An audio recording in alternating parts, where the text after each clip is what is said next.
guys, ito yung gulay. Halo ng halo ng ng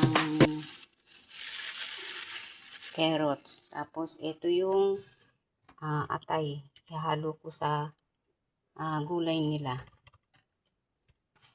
Ayan. Lilinisin ko muna ang atay. Then ano ko parang laga.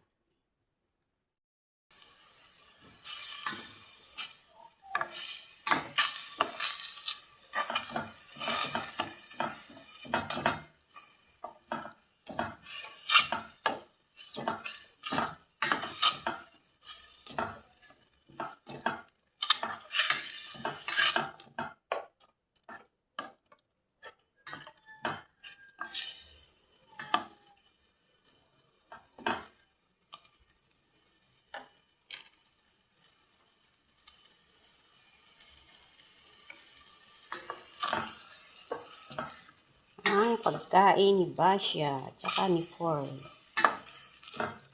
Atay. Ayan, ganyan lang. Tapos lagyan ko lang ng gulay.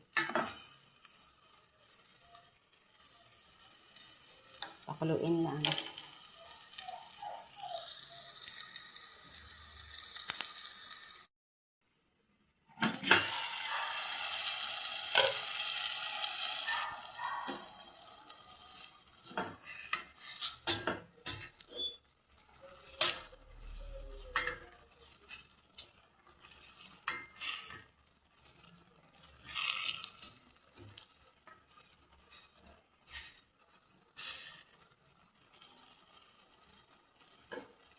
Ayan guys, luto na ang pagkain ng aming alagang aso.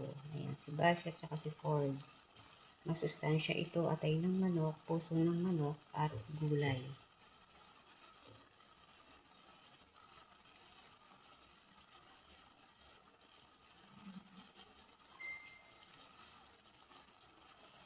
Guys, paki-subscribe, click the bell button para sa mga upload ko ay nakikita nyo. Ayan, thank you guys. Thank you for watching. Bye.